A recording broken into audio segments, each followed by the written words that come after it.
तर साहेब आपल्या नियोजनानुसार आपला व्हिडिओ व्हायरल होता त्या सोयाबीनचा. हम्म. त्याच्या म्हणजे एकरी उत्पादन 18 ते 22 क्विंटल पर्यंत. तर त्याचं कसं काय आहे नियोजन? हम्म. हम्म. ते सविस्तर सांगितलं तर बरं होईल. MDS रुची 2001 1001 हा. परभणी विद्यापीठाची 725. हम्म. त्याच्यानंतर ज्याची काळी जमीन आहे त्यांच्यासाठी किमिया हा. 3344 अशा जाती चांगल्या आहेत. समजा ज्याची हलकी जमीन आहे त्यांना काय करायला पाहिजे, हम्म. त्या लवकर येणाऱ्या जाती करायच्या. हम्म.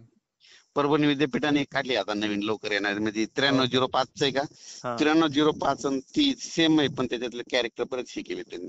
हो का? मग यांचा एव्हरेज किती निघालं एकरी?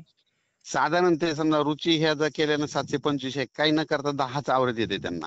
हो, रुचीचा मी पण मागच्या वर्षी घेतला, 13-14 पर्यंत गेला. म्हणजे इंदोरच्या व्हरायटी खूप चांगल्या आहेत बाबा इंदोरच्या. हो हो, म्हणजे कसं शेतकऱ्यांना पूर्वी जर माहिती मिळाली तर कसं आपलं शेतकरी वर्ग नेहमी काळाच्या ओघामध्ये हो मरणाच्या दारात आहे.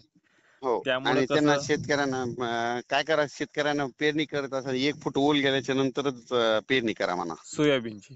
हो. हो हो. हं. म्हणजे लागवड क्षेत्र मग अंतर कसं राहील?